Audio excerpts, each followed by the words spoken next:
Sa kanilang ika-negatibo 15 anibersaryo ng kasal, nasaksihan ng isang magandang babae ang pagtataksil ng kanyang asawa. Sa isang masalimuot na tadhana, nagkapalit sila ng kaluluwa ng kanyang kalaguyo, at sa katawan ng kabit, sinimulan niya ang kanyang plano ng paghihiganti at binago ang takbo ng mga pangyayari. Sabay-sabay nating panoorin ang kapanapanabik na laro ng paghihiganti. Nagsimula ang kwento sa isang comics artist na nagngangalang Jayaki. Para pasayahin ang kanyang amo, sinimulan niyang isulat ang isang nakakabighaning love quadrangle. Sa kwento, si Ning Mokshen ay ang may-ari ng Ningmi Jewelry na nakatakdang ikasal sa world-renowned designer na si Suyu. Si Yeon Fan ay ang fifi ng Shenyun Jewelry na kasal kay Bailey, isang magandang may bahay. Masayang ipinagdiriwang ni Bailey ang kanilang ika-negatibo 15 anibersaryo ng kasal. Si Suyu, ang kanyang nakababatang kaklase na kararating lang sa bansa, ay dumalo kasama ang kanyang kasintahan na si Mokshen. Nagulat si Bailey nang makitang muli si Suyu pagkatapos ng 15 taon. Lumapit si Yeon Fan para batiin sila, at nakilala niya si Suyu bilang ang may-ari ng isang internasyonal na brand ng alahas. Lumapit si Mokshen upang hanapin ang kanyang kasintahan. Ipinakilala siya ni Yeon Fan bilang ang may-ari ng Ningmei Jewelry at kapartner ng kanyang kumpanya. Pinag-usapan ng mga tao na nakipag-engage si Mokshen kay Suyu para mapatatag ang kanyang posisyon sa pamilya Ning. Samantala, si Bailey, ang anak ng isang sikat at batikang designer, ay tinalikuran pa ang kanyang mga magulang para pakasalan si Yeon Fan na isang baguhan lang sa industriya ng alahas. Lihim na nag-text si Mokshen kay Yeon Fan at hiniling na sumunod siya sa kanya. Kinalagkad niya si Yeon Fan sa makeup room. Niyakap ni Yeon Fan si Mokshen. Pagkatapos matanggap ang lokasyon, tumakbo si Bailey para hanapin ang kanyang asawa. Pagbukas niya ng pinto, natigilan siya nang makita si Yeon Fan na niyayakap ang ibang babae. Ang ama at madrasta ni Mokshen ay dumalo rin sa pagdiriwang. Pagkatapos, sinabihan ni Yeon Fan si Mokshen na akitin si Suyu para tulungan siya dahil lahat ay gustong makipagtulungan sa world-renowned designer. Kahit na napakahusay ni Mokshen at na-engage kay Suyu sa dili, naniniwala si Yeon Fan na maibibigay niya sa kanya ang hindi kayang ibigay ni Suyu. Nagsimula na ang seremonya. Habang nakaakbay sa kanyang asawa, pumasok si Bailey sa bulwagan at malungkot na pinanood ang video ng kanilang mga alaala. Pinasalamatan ni Yeon Fan ang kanyang asawa sa pagiging kasama niya sa loob ng 15 taon at sinabing simulan nila ang susunod na 15 taon.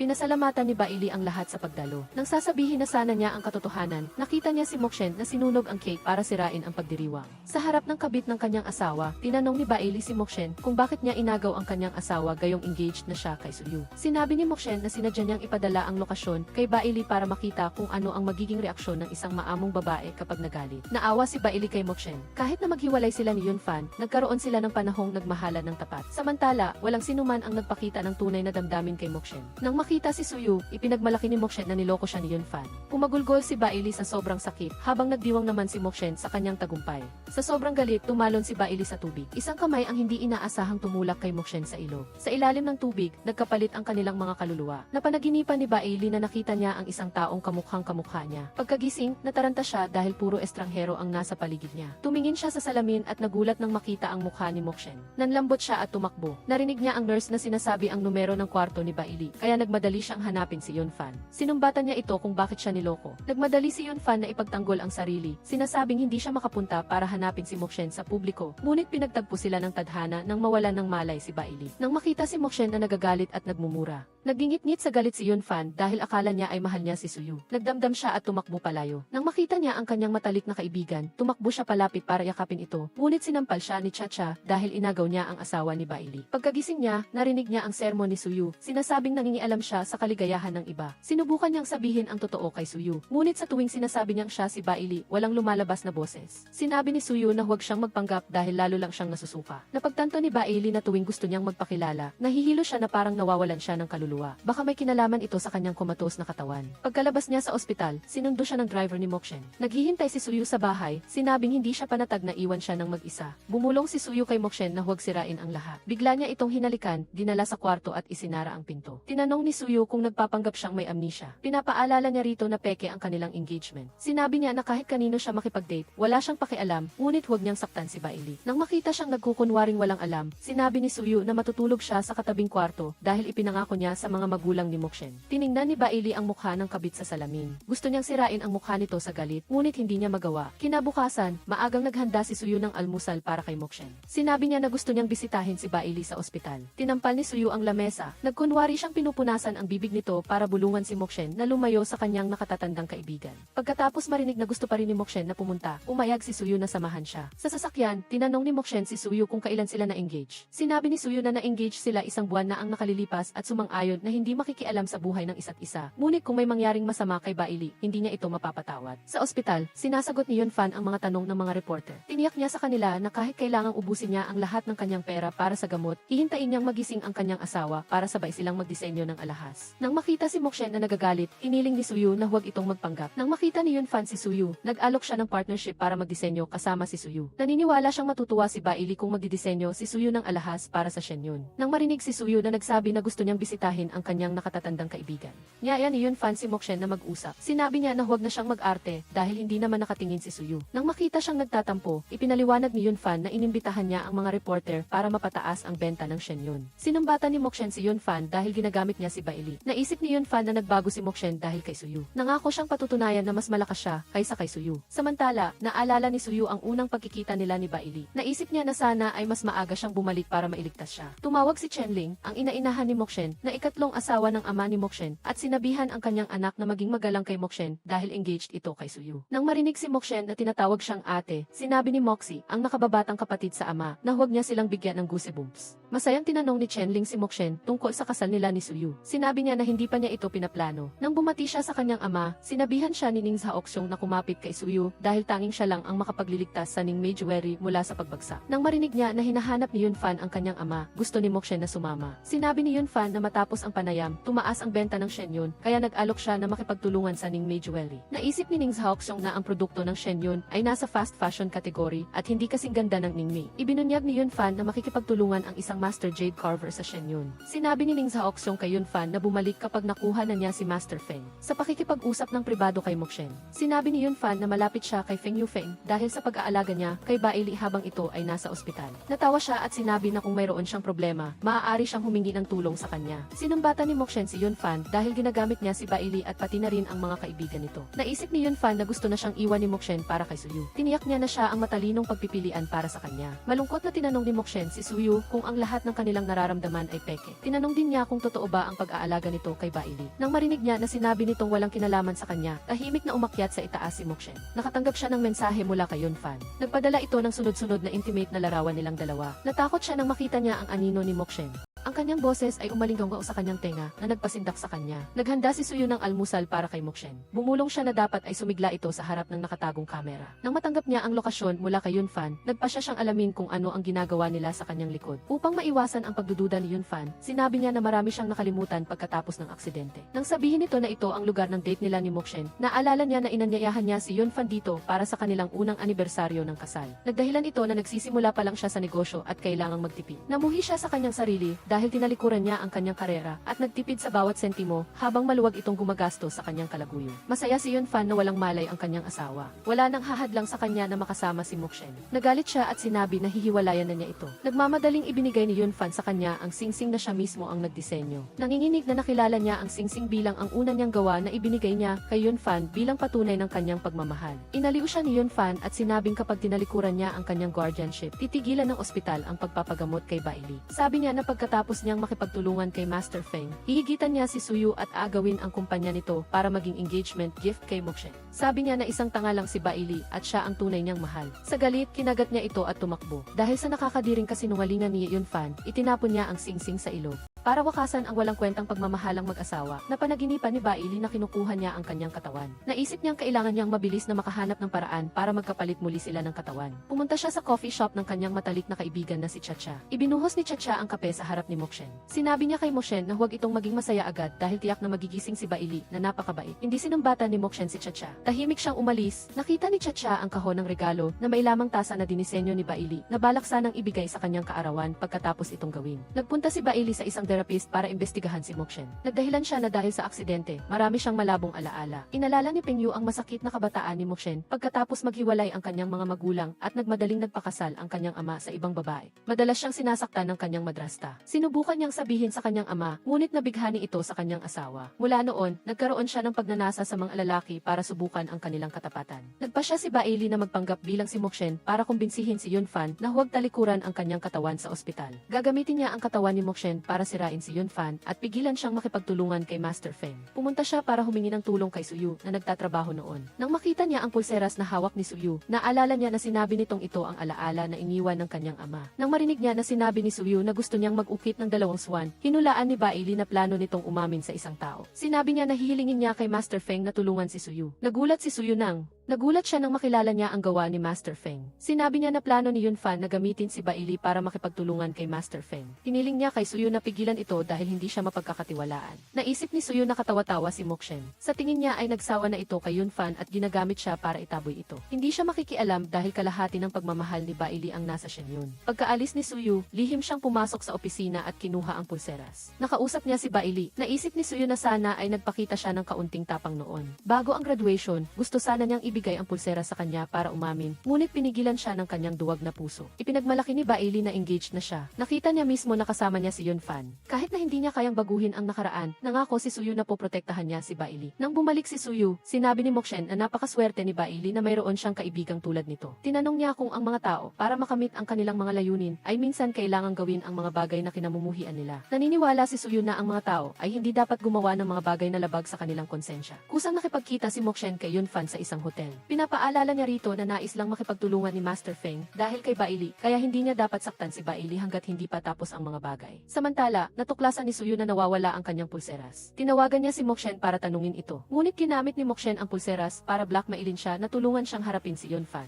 Nakatanggap siya ng imbitasyon para sa tsaa mula kay Ning Moxie. Sinabihan ni Chenling ang kanyang anak na alamin ang saloobin ni Suyu kay Mokshen at sa pamilya Ning. Kinausap ni Yunfan si Mokshen. Ipinagmalaki niya na naayos na niya ang lahat kay Master Feng. Nagduda si Yunfan nang makita niyang malungkot si Mokshen. Samantala, binigyan ni Moxie si Suyu ng isang kahon ng blueberry jam. Nagtagumpay siya sa pagsubok nang hindi alam ni Suyu na ayaw ni Mokshen sa blueberries. Ipinagtanggol niya ang kanyang sarili na minsan ay nakakalimutan ng mga lalaki ang maliliit na detalye. Tinanong niya ang kanyang hipag tungkol sa mga gusto ni Mokshen. Sinabi niya na mahilig ang ate niya sa alak at makipag-date sa mga lalaki. Naisip ng maraming tao na alam ni Mokshen ang kahinaan ni Suyu kaya nakipag-engage siya rito. Inamin ni Suyu na pinagbantaan siya ni Mokshen na huwag makipag-usap sa ibang babae. Pagkatapos niyang makipagkita kay Suyu, binisita ni Moxie ang kanyang ate. Ipinagmalaki niya na kinausap siya ng kanyang bayaw at tinanong ang maraming bagay na para bang wala itong alam tungkol sa kanyang ate. Sa harap ng gulo sa loob ng pamilya Ning at ang mensahe mula kay Yunfan na nagsasabing handa na siyang pumirma sa kontrata, si Mokshen ay sabik na kumilos. Nagsimula siya sa asawa ni Master Feng. Nag-sign up siya para sa art class sa kape ng asawa ni Master Feng. Nang sabihin ng empleyado na hindi na nagtuturo ang ginang, sinabi niya na hinahangaan niya ang love story ng mag-asawa na nagsimula sa isang tasa ng kape. Lumapit ang asawa ni Master Feng at pumayag na turuan si Mokshen. Hiniling niya na turuan siya ng isang espesyal na tasa ng kape para sa kanyang fiancé. Sinabihan ng asawa ni Master Feng si Mokshen na sa susunod ay pumunta siya sa bahay niya para maiwasan ang ibang tao. Nang makita si Suyu, sinabi ng asawa ni Feng Yufeng na pinapabora nito si Suyu. Pumunta si Suyu sa bahay ni Master Feng para humingi ng pagkakataon na makausap siya. Nagulat siya nang makita si Mokshen. Ipinakilala siya ni Mokshen bilang kanyang kasintahan. Inimbitahan sila ng asawa ni Master Feng na pumasok para mag-almusal. Sinabi niya na nagkapalagayan sila ng loob ni Mokshen, kaya tinanggap niya ito bilang kanyang estudyante. Tinanong ni Master Feng si Suyu kung bakit siya nagpunta para hanapin siya. Nang marinig niya na gusto nitong makipagtulungan, tumanggi siya dahil pumayag na siya kay Yunfan. Alam niyang makikipagnegosyo ito sa Ning Mei Jewelry, na ayaw naman niya, ngunit iyon lang ang magagawa niya para kay Bailey. Sumingit si Mokshen at pinalitan ang usapan tungkol sa asawa ni Master Feng. Inimbitahan niya si Mokshen at Suyu sa isang event na inorganisa niya kinabukasan.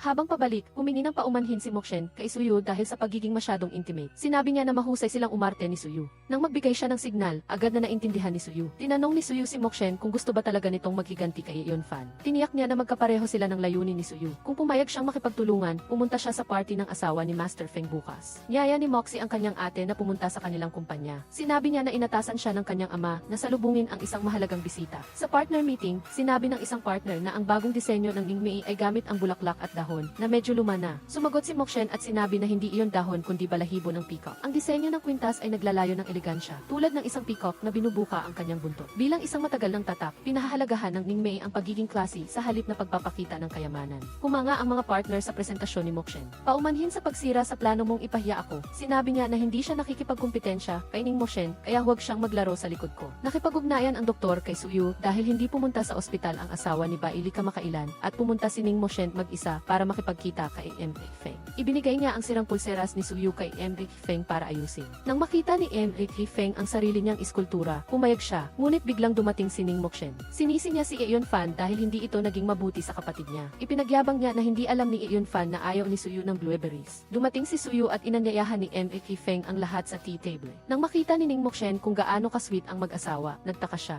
Hindi pa niya nakikita ang kapatid niya na malapit kay Suyu. Hinalikan niya si Ning Mokshen sa pisngi para patunayan ito. Pinayuhan ni M.A.K. Feng si Suyu na unahang halikan ang nobya niya para magkabati sila. Biglang hinalikan ni Ning Mokshen sa labi si Suyu at gumanti naman siya. Nang makauwi, sinabi ni Suyu na makikipagtulungan siya kay Ning Mokshen para ibagsak si Yun Kai para kay Bailey. Tinawagan ni Ning Mokshen si Ning Moxie para magkita sila kinabukasan sa rooftop garden ng hotel. Inimbitahan niya si Suyu na sumama para manood ng magandang palabas. Lumalabas na inanyayahan ni Ning Moxie ang isang grupo ng mga ex-girlfriend ni Ning Mokshen bago pa dumating si Suyu. Inilahad nila ang katotohanan na madalas namang akit si Ning Mokshen at nakikipagrelasyon sa maraming lalaki ng sabay-sabay. Tatlong babaeng asawa ang lumapit at kinutya si Ning Mokshen. Tinanong niya kung bakit siya lang ang sinisisi. Kahit na ang masasamang lalaki ang siyang nagtaksil, nang makita ni Suyu na sinasaktan si Ning Mokshen, pinrotektahan niya ito bilang nobyo. Pinagbawalan niya ang mga ito na lapitan ang nobya niya. Nagpasalamat si Ning Mokshen kay Suyu sa pagliligtas sa kanya at sinabi niya na ipagtatanggol niya si Suyu upang hindi maapektuhan ang kanilang kooperasyon. Pag-uwi, natatakot si Ning Mokshen na baka maging totoo ang kunwari nilang relasyon, kaya nag-text siya kay Suyu para ipaalala ang alyansa nila. Sinabi niya sa sarili na si Ning Mokshen ay isang paraan lang para malapitan ang ama nito. Nang sumunod na araw, tinawag ni Ning Zaoksyong ang anak niya sa bahay. Pinayuhan niya si Ning Mokshen na pilitin si Suyu na pumirma ng kontrata sa Ning Group. Ginulat ni Ning Moxie si Ning Mokshen sa paglalakad kasama ang aso. Pinaalalahanan niya ang ama na kung gusto nitong makipagtulungan kay Suyu, huwag hayaang sirain ni Ning Moxie ang kanilang relasyon. Samantala, naghihintay si Suyu kay Ning Mokshen.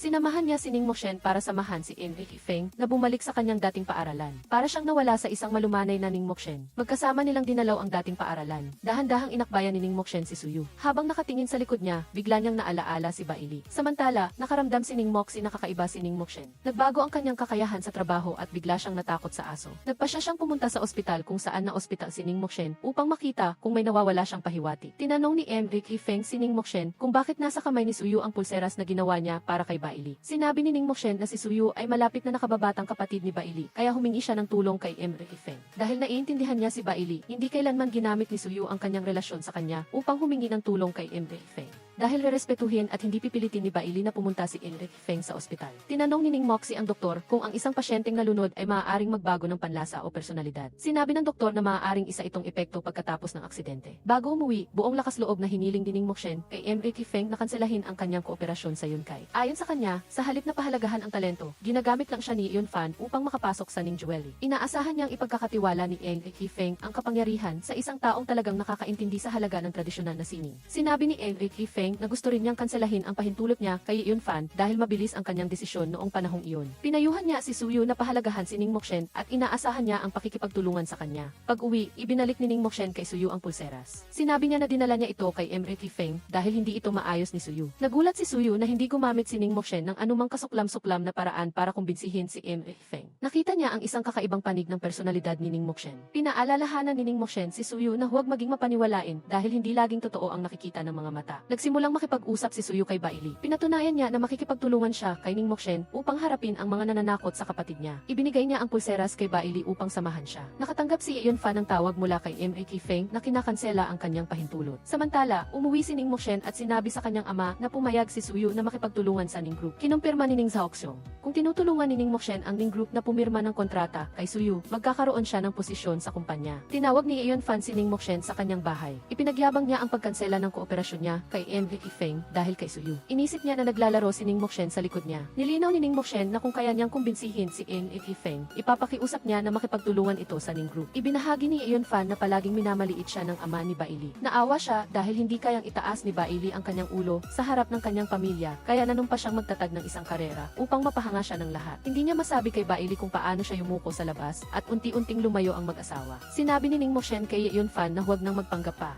Siya mismo ang gustong humanga ang mga tao sa kanya. Inisip niya na maniniwala si Bailey sa kanya noon, pero ngayon, itinuturing na lang siya nitong kasuklam-suklam na tao. Sinisi ni Yun Fan si Ning Mokshen sa pag-iwan sa kanya dahil nawala sa kanila si M.A.K. Feng. Nagbanta siya na ilalantad ang paglilimita ng pera ni Ning Mokshen gamit ang isang domi na kumpanya. Pinaalalahanan niya si Yun Fan na siya ang naging tulay para maabot niya ang kumpanya ng kanyang ama at pati na rin sa Ning Jewelry. Pinuntahan niya ang katawan ni Bailey upang alagaan ito at nakita niya ang pulseras ni Suyu nang dumalaw si Chacha sa kaibigan. Nang makita niya si Chacha na pumapayat, sinabihan niya itong bawasan ang ang pag-inom ng kape. Dumating si Suyu sa ospital para makipagkita kay Ning Mokshen. Nang lumabas siya, sinabi ni Chacha na alagaan niya ng mabuti ang kanyang nobya. Huwag mong hayaan na saktan niya si Bailey. Nakatanggap si Ning Mokshen ang tawag mula sa kanyang ama na sinabihan siyang dalhin si Suyu sa bahay para kumain. Nang makita niya si Suyu, pinaalalahanan ni Ning Zaoxyong ang kanyang manugang na pag-usapan ang pakikipagtulungan kay Ning Mokshen. Iminungkahi ni Suyu na idaos ang signing ceremony at engagement party ng sabay. Dahil mabilis ang kanilang engagement sa itis noon, gusto niyang bumawi kay Ning Mokshen. Tinanong ni Ning Moxie si Yeon Fan kung ano ang sikreto niya upang baguhin ang ugali ng kanyang kapatid. Inamin ni Ning Mokshen na marami siyang nakalimutan pagkatapos ng aksidente, ngunit ayaw niyang pag-usapan ang nakaraan dahil masaya siya sa kanyang buhay na yon. Nang marinig ang pamilya ni Ning Moxie na binabanggit ang mga dating kalokohan ni Ning Mokshen, sinagot ni Suyu na ang isang taong may matigas na hitsura ay hindi kasing nakakatakot ng isang taong may masamang kalooban.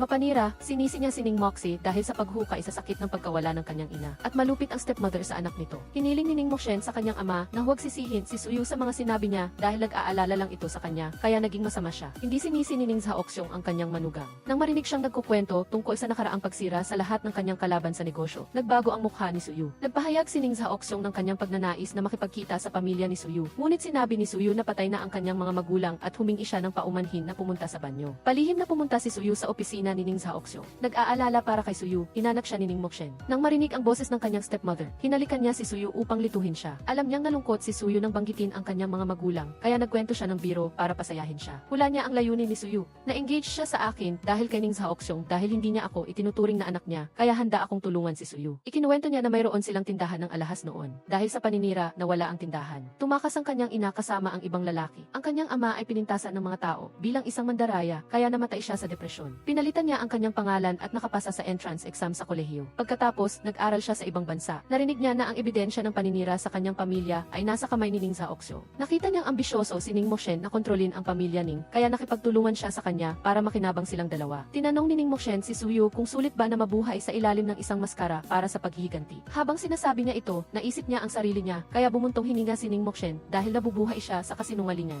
Sa totoo lang, kahit nalay ako, hindi ko alam kung paano inakbayan ni Ning Mokshen si Suyu habang papasok sa signing ceremony. Dumating si Yeon Fan para batiin siya. Pinilit niya siyang sumama sa kanya o kung hindi, magkakaroon ng malaking gulo. Sa isang lugar na walang tao, sinampal ni Yeon Fan si Ning Mokshen. Nalaman niya na tinulungan niya si Suyu na pumirma ng kontrata kay MD Feng. Sa harap ng kamera, inamin niya na gusto niyang maranasan ni Yeon Fan kung paano maloko. Pinaalalahanan niya na may kamera at huwag maging tanga na gumawa ng masama. Sinabi ni Ning Mokshen na nakipagtulungan si Suyu sa Ning Group, kaya kahit na mag-money laundering pa siya, mapapatawad pa rin siya ng kanyang ama. Humingi ng paumanhin si Yeon Fan, sinasabing nagbabanta siya dahil mahal niya si Ning Mokshen at ayaw niya itong iwan siya. Sinabi ni Ning Mokshen na si Bailey ang dapat niyang hingan ng paumanhin. Hinanap ni Suyu si Ning Mokshen at palihim niyang narinig ang sinabi ni Yeon Fan. Sinabi ni Ning Mokshen na huwag niyang talikuran ang karapatan sa pangangalaga kay Bailey para manipulahin si MD Feng. Nagalit si Suyu dahil nahulog siya sa patibong ni Ning Mokshen. Ipinahayag niya na ititigil niya ang pagpirma ng kontrata sa Ning Jewelry. Umalis siya na nag-iwan kay Ning Mokshen at Ning Zaoxyong na nagtataka. Hinabol ni Ning Mokshen si Suyu. Itinutok niya ang kanyang ilaw sa kotse patungo kay Ning Mokshen. Tinanong niya kung anong nangyari, ngunit sinabi lang ni Suyu na sana hindi na lang niya nakilala si Ning Mokshen. Maaga sa umaga, dumating si Suyu para pag-usapan ang pakikipagtulungan kay Yeon Fan. Iminungkahi niya na tutulungan niya ang Shen Yun na makipagtulungan sa Ning Group sa kondisyon na ilipat ni Yeon Fan ang karapatan sa pangangalaga ni Bailey sa kanyang tiyuhin. Sa ospital, pinuri ni Yeon Fan ang kanyang walang malay na asawa dahil sa pagkuha ng pansin ni Suyu.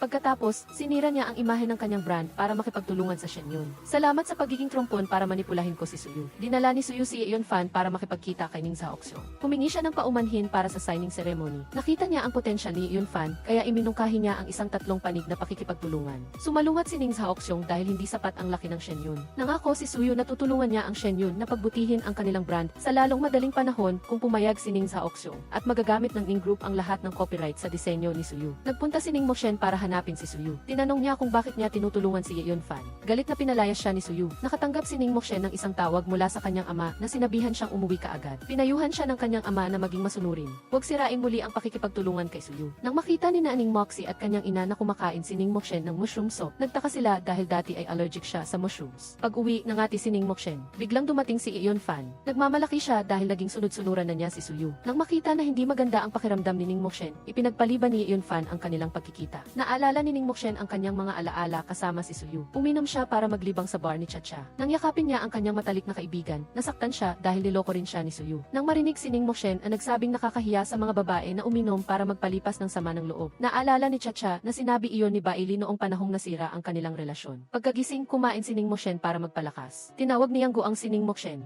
Ipinagmalaki niya na madalas siyang pumunta sa restoran na ito para hintayin siya. Gayunpaman, sinabi ni Ning Mokshen na hindi niya siya kilala. Tumingin si Bailey sa kanyang katawan at hiniling na sana ay isang panaginip lang ang lahat. Napapagod siya sa pagpapanggap ni Ning Mokshen. Nakatanggap siya ng tawag mula sa kanyang stepmother na sinabihan siyang dumalo sa isang family party. Dumating din si Suyu at Yunfan. Lumalabas na gusto ni Ning Moxie at kanyang ina na samantalahin ang pagkakalimutan ni Ning Mokshen sa kanyang allergy sa mushroom para saktan siya. Nagtipon-tipon ang lahat. Binati ni Ning Zaoxyong ang tatlong partido para sa kanilang pakikipagtulungan at lalo na si Suyu sa pagbabahagi ng kanyang copyright sa imbensyon ng walang bayad. Lihim na naging intimate si Yunfan na humingi kay Ning Mokshen na lumabas. Lihim siyang pumunta sa banyo ni Ning Mokshen. Kumatok si Suyu sa pinto at sinabi sa kanila na lumabas. Iminungkahi ni Ning Zaoxyong na pag-usapan ang tungkol sa kasal. Biglang nahilo si Ning Mokshen kaya nauna siyang umalis. Hinabol siya ni Suyu at nakita siyang nawalan ng malay. Nagising si Ning Mokshen at agad na hinanap ang kanyang telepono upang tingnan ang sarili niya. Sinabi ni Suyu na mayroon siyang acute allergy sa mushrooms. Nang akma siyang aalis, sumandal si Ning Mokshen sa kanyang balikat. Nagbulong siya na isalamat di kay Suyu. Naalala ni Suyu na sinabi iyon ni Bailey noong inalagaan niya ito. Nagpanggap na nag-aalala si Ning Moxie at ang kanyang ina at tumakbo sa kanya. Sinabi ni Suyu na allergic si Ning Mokshen sa mushroom na nasa alak. Sinisi ni Chenling ang kanyang sarili dahil sa hindi pagiging maingat sa pag-order ng menu. Nagising si Ning Mokshen at nakita si Suyu na nasa tabi niya buong gabi. Tinanong niya kung bakit siya nagbingi-bingihan ng maging intimate si Yunfan sa kanya. Sinabi niya na ayaw niyang makialam sa personal na buhay nito. Pinakain ni Suyu si Ning Mokshen ng restorative soap. Nagdala si Yunfan ng bulaklak para dalawin si Ning Mokshen. Tinanong ni Suyu kung kailan niya babaguhin ang karapatan sa pangangalaga. Binago ni Yunfan ang kanyang isip at ginamit si Bailey para bantaan si Suyu na makipagtulungan sa Shenyun ng matagal na panahon. Tinanong ni Ning Mokshen si Suyu kung ano ang makukuha niya sa pakikipagtulungan kay Yunfan. Sinabi lang niya na para sa kapakinabangan ng lahat. Ngunit naniniwala si Ning Mokshen na may itinagong bagay si Suyu. Ipinagbigay alam ng sekretarya kay Yunfan na handa na ang production line at naghihintay na lang sa disenyo ni Suyu. Gayunpaman, ang paggastos ng pera sa pagpapalawak ng produksyon ay nagpababa sa kapital ng Shenyun. Sinabi ni Yunfan na nag-apply siya para sa pautang upang maghanda para sa isang beses sa 1,000 taon na pagkakataon. Hinanap ni Ning Mokshen si Suyu. Sinabi ni Songyu na kararating lang ng kanyang amo.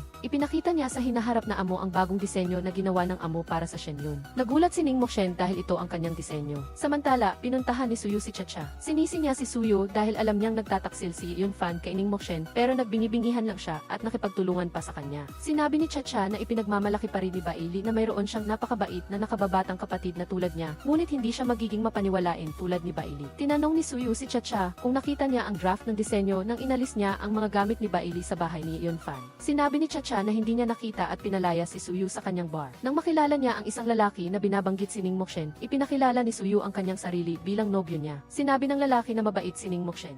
Nagbayad siya ng kalahati ng upa para sa bar na ito. Tinanong ni Suyu kung kilala niya si Ning Mokshen. Sinabi niya na kilala niya si Ning Mokshen na isang iti-green pero kamakailan ay gusto niyang marinig siyang minumura si Yunfan. Nagbuhos si Yunfan ng alak at naghintay kay Ning Mokshen sa bahay. Ipinagmalaki niya na ang bilang ng mga pre-order para sa kooperasyon sa pagitan ng Shenyun at Suyu ay umabot sa maximum. Nang marinig niyang nagtatanong si Ning Mokshen kung paano niya nakuha si Suyu, sinabi ni Yunfan na mayroon siyang hawak na sikreto laban sa kanya. Dahil lalong humina si Bailey, pwede kong ipadala si Bailey sa kanyang maagang kamatayan para sa iyo, sabi ni Yunfan. Naging kasuklam-suklam si Ning Mokshen sa walang konsensya niyang sinabi. Nagalit si Yunfan dahil palagi siyang itinuturing ni Ning Mokshen na isang masamang tao. Inisip niya na hindi siya nagkamali sa pag-iwan sa kanyang asawa para habulin ang isang perpektong tao. Dahil sa katayuan ni Ning Mokshen, tulad ni Ning Zaoxyong na nagkaroon ng maraming asawa, walang sinuman ang naglakas loob na magsalita. Kapag lumakas ako, makikita mo na karapat-dapat ako sa iyo. Aminin mo na mahal mo ako, sabi ni Yunfan. Sinabi ni Ning Mokshen na minahal niya si Yunfan noon, ngunit ngayon, itinuturing niya lang itong od. Gumagamit siya ng dahilan na bulok ang mundo para tanggapin ang kanyang kasuklam-suklam na kalikasan. Humingi ng paumanhin si Suyu kay Bailey dahil hindi pumayag si Yunfan na ilipat ang karapatan sa pangangalaga, ngunit mayroon pa rin siyang backup na plano. Biglang nagpakita si Bailey ng mga senyales ng paggising. Naghintay ang doktor na dumating si Yunfan bago niya sabihin na mayroong dysfunction sa utak ni Bailey at nangangailangan siya ng emergency surgery. Kung magtatagal, maaaring maging brain dead siya. Kung magtatagumpay ang operasyon, mananatili ang pasyente sa kasalukuyang estado.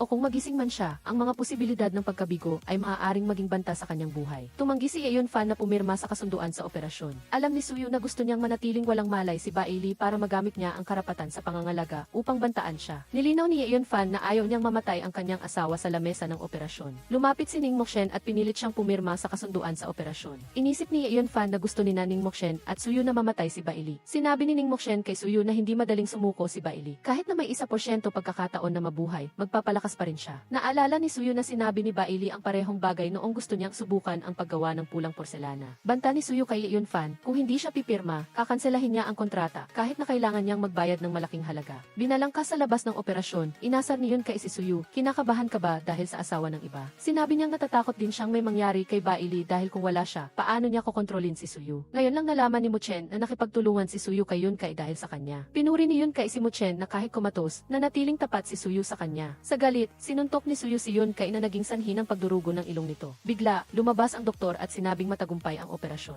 Nagtaka si Suyu kung bakit interesado si Muchen kay Bailey. Sabi ni Muchen, galit lang ako kay Yunfan. Tinanong ni Muchen si Suyu, mahal mo ba si Bailey? Inamin niya na lihim siyang nagmamahal sa kanya. Kinwestiyon niya si Suyu na ginamit niya ang disenyo ni Bailey bilang sample para sa produkto ng Shenyun. Ipinagmalaki niya na nakita niya ang mga drawing ni Bailey. Tiniyak ni Suyu na kung tutulungan siya ni Muchen na makuha ang mga disenyo ni Bailey, maniniwala siya sa kanya. Habang tinitingnan ang kanyang sarili, nagsisi si Bailey na hindi niya naintindihan ang tunay na intensyon ni Suyu noon pa man. Ngunit sa katawan na ito, marami siyang hindi masabi sa kanya. Dahil sa takot na mawala ang kanyang pangkontrol kay Suyu, nagpa siya si Yun kay inabilisan ang plano at kusang loob na makipagkita kay Ning Saoksyong. Sinabi ni Yun kay inahanda na ang Shenyun sa mga tauhan at materyales, ngunit hindi pa rin naibibigay ni Suyu ang mga disenyo. Ipinangako ni Ning Saoksyong na impluwensyahan niya si Suyu at tutulungan si Yun kay na makilala si Ning Moxie. Hiningi ni Yun kay ang tulong ni Ning Moxie sa hinaharap para sa kooperasyon sa ospital. Nakilala ni Yun kay si Muchen na nakaupo sa tabi ni Bailey at tinanong kung bakit niya gustong operahan si Bailey. Ninisyan siya ni Muchen at sinabing kahit sinuntok ni Suyu ang kanyang mukha, hindi pa rin siya kapantay ni Suyu. Nagalit si Yun kay at isinara ang pinto ng kwarto. Palihim na inilagay ni Muchen ang kanyang telepono sa ilalim ng kama. Pinilit ni Yun kay si Muchen na maglaro ng laro na may halong panganib. Sinabi niyang 1 oras pa bago dumating ang mga reporter at hindi pa huli ang lahat para magpanggap na mahal niya ang kanyang asawa. Sinabi niyang nasa kanya ang pag-aalaga at maaari niyang patayin si Bailey anumang oras. Sinabi ni Muchen na pupunta siya sa bahay ni Yun kay ngayong gabi. Sumumpa siya na sisirain niya ito. Nang umuwi si Suyu, kinuha niya ang kanyang mga gamit. Inalok niya si Muchen na uminom. Tinanong ni Muchen si Suyu kung kailan siya nagsimulang magkagusto kay Bailey.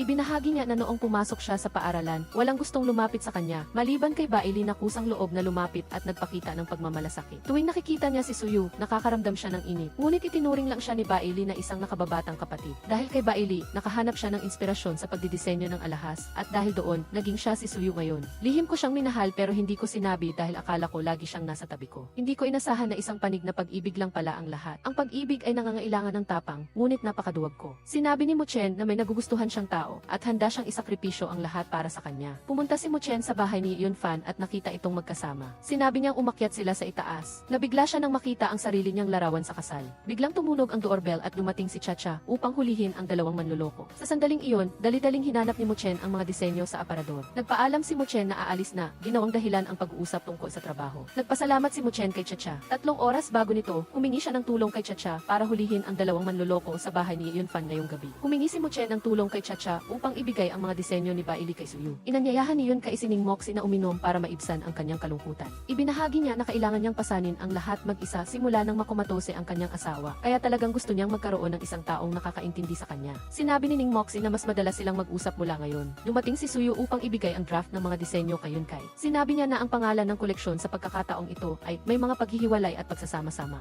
Ang diskusyon tungkol sa bagong produkto ng Shenyun ay napakasigla sa araw ng paglulunsad. Inihayag ni Suyu na ang koleksyong ito ay inspirasyon ng kanyang sariling pag-ibig. Ang pangalan na may mga paghihiwalay at pagsasama-samang ki ay kalahati lamang ng kwento. Ang natitira ay nasa gawa mismo. Maghihiwalay at magsasama-sama at kung hindi ka magiging proaktibo sa pagpapahayag ng pagmamahal, pagsisisihan mo ito habang buhay kapag naghiwalay kayo. Sana ang produkto ay magbigay ng lakas ng loob sa mga tao na ipakita ang kanilang pagmamahal upang maiwasan ang mga pagsisisi. Biglang lumabas si Chacha at inakusahan ang Shenyun na nagnakaw ng disenyo. Pinakita niya ang mga drawing ni Bailey noong kolehiyo at sinabing ninakaw ng Shenyun ang copyright. Sinabi ni Suyu na ang may mga paghihiwalay at pagsasama-samang ay pag-aari ni Bailey. Humihingi ako ng tawad dahil kinuha ko ang mga disenyo ng nakatatandang kapatid. Tinanong ni Yun kay si Suyu, bakit mo kinakailangang magnakaw ng mga disenyo o sisirain mo ang iyong sariling reputasyon dahil kay Bailey? Nagpanik si Yun kay dahil nangutang siya para sa produksyon ng batch na ito. Sa harap ng media, upang maprotektahan ang kumpanya, ipinahayag ni Ning Saoksyong ang pagputol ng lahat ng relasyon kay Suyu. Tumakbo si Yun kay upang ipaliwanag na wala siyang alam tungkol sa plagyo plagiarism. Si Bailey ay kanyang asawa at nagmamahalan sila at magkasamang pinamamahalaan ang Shenyun, kaya hindi niya kailangang makipagsabwatan sa mga tagalabas upang nakawin ang gawa ng kanyang asawa. Biglang tumunog ang isang speaker at pinatugtog ang recording ni Yun Kai na pinipilit si Muchen at sinasabing maghihintay siya hanggang sa dumating ang mga reporter upang magpanggap na mahal niya ang kanyang asawa at nasa kanya ang pag-aalaga. Pwede kong patayin si Bailey anumang oras. Tumakbo si Yun Kai para patayin ang speaker. Tinitingnan si Muchen. Napagtanto niyang nahulog siya sa bitag nito. Hindi tumigil si Muchen at inilabas ang lahat ng litrato ng pambababae ni Yun Kai. Sinubukan niyang suntukin si Muchen, ngunit sinagot siya ni Suyu. Nataranta si Yun Kai nang makita niya si Muchen na lumabas at nalaman niyang siya si Bailey. Naniwala pa rin siya na hindi siya mali dahil gusto lang niyang magtagumpay. Dinala ni Suyu si Muchen sa ospital. Narinig niyang sinasabi ng mga tao na nabaliw na si Yun Kai. Tuwang-tuwang sumigaw si Chacha na gisingin si Bailey para masaksihan ito. Humingi ng tawad si Chacha dahil sa maling pag-aakala kay Suyu at nagpasalamat din kay Muchen kahit hindi niya alam ang layunin nito. Naantig si Muchen dahil nabunot ang bigat sa kanyang dibdib. Ibinahagi niya ang kanyang damdamin.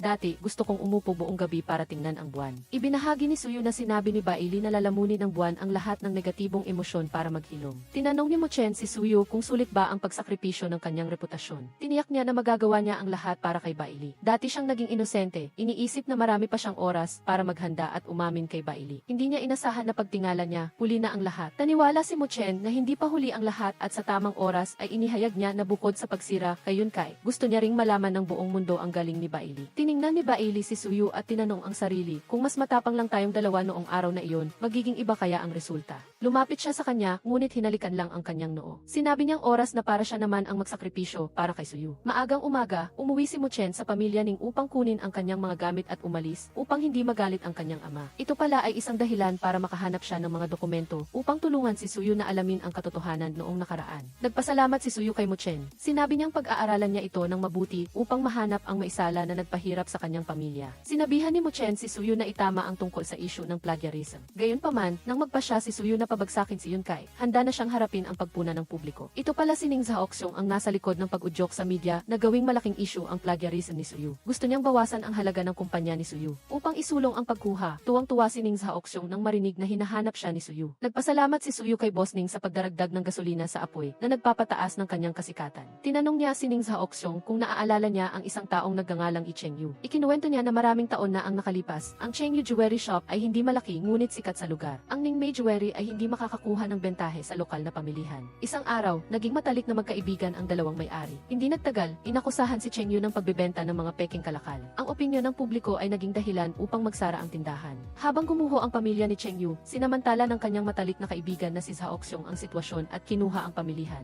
Bilang anak ni Chengyu, humingi si Suyu ng paliwanag kay Ning Zaoxyong. Kung hindi, lahat ng iligal na dokumento sa negosyo ni Ningmei ay malalantad. Sinabi ni Suyu na nalaman niyang hindi siya ang utak sa likod ng pagkalat ng mga chismis upang saktan si Chengyu. Ngunit ang utak at ang pinakamalaking benepisyaryo sa insidente ay walang iba kundi ang kanyang asawa, si Chenling. Samantala, tuwang-tuwa si Chenling at ang kanyang anak dahil hinahamak ng mga tao si Muchen. Parehong tinawag ni Ning Zaoxyong sina Muchen at si Chenling at ang kanyang anak. Nagpalitan ng panunukso sina Ning Moxie at ang kanyang ina kay Suyu. Pinayuhan niya ang kanyang ate na iwanan na si Suyu upang hindi madungisan ang reputasyon ng pamilya Ning. Pinutol ni Ning Zaoxyong ang usapan at idineklara na tapos na ang relasyon nila ni Chenling. Kinuwestiyon niya si Chenling sa pananakit sa kanyang matalik na kaibigan na si Chengyu. Sinubukan ni Chenling na ipaliwanag, ngunit pinigilan siya ni Ning Zaoxyong. Inakusahan niya si Chenling ng paggamit ng pangalan ni Ningmei upang saktan ang ama ni Suyu. Ito ay katibayan na binayaran ni Chenling ang mga reporter at binigyan ng suhol ang mga saksi upang akusahan si Chengyu ng pagbebenta ng mga peking kalakal. Sinabi ni Chenling na pumayag si Ning Zaoxyong na gawin niya ito. Sinampal niya ang kanyang asawa. Lumuhod si Chenling upang humingi ng awa, ngunit kahit ang kanyang anak na mahal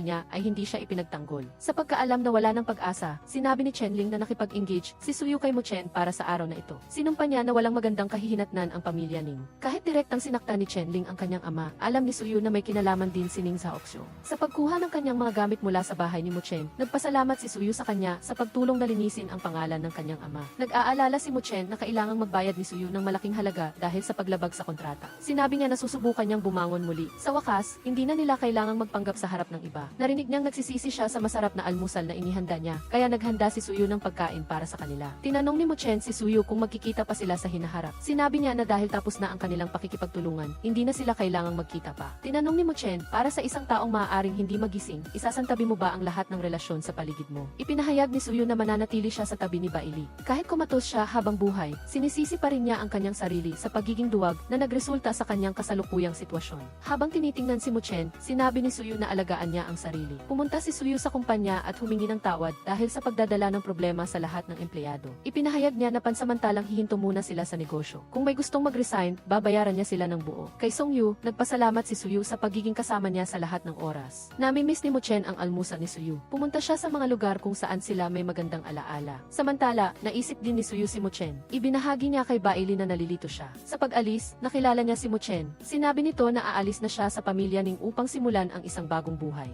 Naramdaman ni Suyu na tila naging ibang tao si Muchen. Sa silid ng ospital, biglang nagising si Bailey. Tiningnan niya ang kanyang sarili sa salamin. Pag-uwi, idineklara ni Muchen na aalis na siya sa pamilya Ning. Gusto niyang magpadala ng magandang balita kay Suyu, ngunit hindi niya alam kung paano. Tiningnan ni Suyu ang kanyang telepono, hindi alam kung ano ang sasabihin ni Muchen dahil matagal na siyang nagtatype. Pumasok si Songyu at sinabihan ang kanyang boss na magpapatuloy na siyang magtrabaho. Sa huli, nag-text si Muchen, niyaya siyang uminom ng milk tea. Nang sabay na tumawag ang ospital kina Suyu at Muchen. Nang dumating sila para makita si Bailey, hinarang ni Suyu ang mga reporter na nanggugulo kay Bailey. Gayunpaman, hindi maalala ni Bailey kung sino sila. Nang makita siyang natatakot, agad siyang inaliw ni Suyu. Mabilis na hinawakan ni Bailey ang kanyang kamay. Nagkunwari siyang mahina para sumandal kay Suyu. Sinabi ng doktor na may dissociative amnesia si Bailey. Inaalis ang masakit na alaala para gumaling. Maaari siyang mapukaw sa pamamagitan ng mga bagay na may malalim na impresyon. Binigyan ni Suyu si Bailey ng isang bracelet at sinabing maaari siyang hanapin ito anumang oras. Humingi siya ng tulong kay Muchen na alagaan muna si Bailey. Tinanong ni Muchen kung sino ang tao sa katawan ni Bailey. Nang banggitin niya ang kasaysayan ni Ning Muchen, nagbago ang kulay ng mukha ni Bailey. Pagkatapos ng isang segundo, nagsimula siyang sumigaw at sumakit ang ulo. Pumasok si Suyu at sinisi si Muchen sa sinadyang pagpukaw kay Bailey na nagdulot ng takot. Hindi alam kung paano magpaliwanag, sinabi ni Muchen na sinunod lang niya ang payo ng doktor, gamit ang suggestive therapy para matulungan si Bailey na maibalik ang kanyang alaala. Humihingi ako ng tawad dahil nagmadali ako. Nabili ni Muchen ang bahay kay Yun Fan.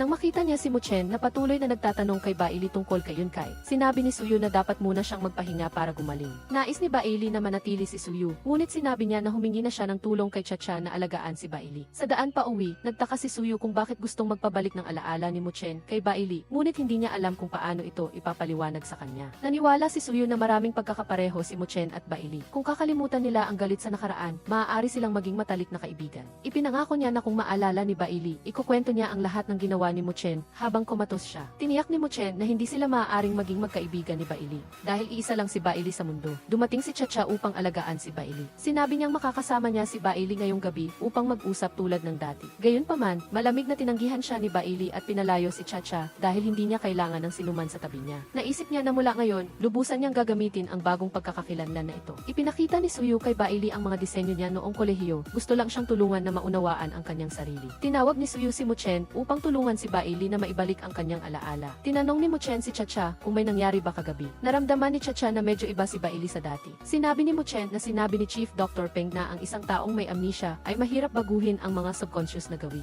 Ipinagmalaki ni Chacha na sadyang pinalayas siya ni Bailey kagabi na hindi raw ito ang dating Bailey. Habang tinitingnan si Bailey na umiinom ng tsaa, sinabi ni Muchen na sinabi ni Suyu na mas komportable si Bailey sa kanyang kaliwang kamay. Hindi pinansin ni Bailey at ginamit ang kanyang kaliwang kamay. Nang marinig si Suyu, ginamit ni Bailey ang kanyang kanang kamay. Alam niyang nahulog siya sa bitat. Tinawag ni Muchen si Suyu at sinabing, ang taong nasa loob ay hindi si Bailey. Tulad ko na nagbago pagkatapos ng aksidente, maaari ding magbago si Bailey sa isang taong hindi mo kilala. Nagkunwari si Bailey na masakit ang ulo para ihatid siya ni Suyu pa uwi. Naniwala si Suyu na masyadong naghihinala si Muchen at humingi ng paumanhin sa nakatatandang kapatid na huwag itong isipin. Ipinagmalaki niya na nagbago si Muchen at umalis sa pamilya Ning dahil itinuturing lang siya ni Ning sa oksyong na isang kasangkapan. Inakala ni Bailey na gagamitin ni Muchen ang pagkakataong ito para pabagsakin siya. Tinawagan ni Bailey si Muchen upang makipagkita. Ibinunyag niya na nasa kanyang katawan si Muchen, ngunit patuloy itong tumanggi. Nang makita si Muchen na inaalis ang kabuti mula sa kanin, gaya ng nakasanayan niya, tinanong siya ni Bailey, hanggang kailan ka magpapanggap? Kahit nasa katawan ka ng iba, mananatili ka pa ring si Ning Muchen. Nang makita si Suyu, lumapit si Bailey at sinabing, si Muchen ay isang kabit na sumisira sa aming relasyon. Sinasadya niyang hinila ang kanyang bracelet para mahulog. Mabilis na sinalo ni Suyu ang nakatatandang kapatid. Ibinahagi ni Bailey na sinabi ni Chacha na inakit ni Muchen ang kanyang asawa, kaya inimbitahan niya si Muchen na makipag-usap. Hindi niya inasahan na sisimulan siya ni Muchen at itutulak. Sinubukan ni Muchen na ipaliwanag, ngunit hindi siya pinakinggan ni Suyu. Sinabi niyang nagkamali siya sa pagkakakilala sa kanya. Ibinahagi ni Bailey na tuwing nakikita niya si Muchen, nairita siya. Marahil ay pinoprotektahan siya ng kanyang subconscious mind. Nagpasalamat siya kay Suyu sa pagdating sa tamang oras, kung hindi, nasaktan na siya. Nang malaman ni Bailey na si Muchen ay magiging asawa ni Suyu, ibinalik niya ang bracelet sa kanya. Ipinaliwanag ni Suyu na wala na silang engagement. Nang makita na nagsisimula ng mag-alinlangan si Suyu, naisip ni Muchen na mahirap siyang gamitin para pabagsakin si Ning sa oksyon.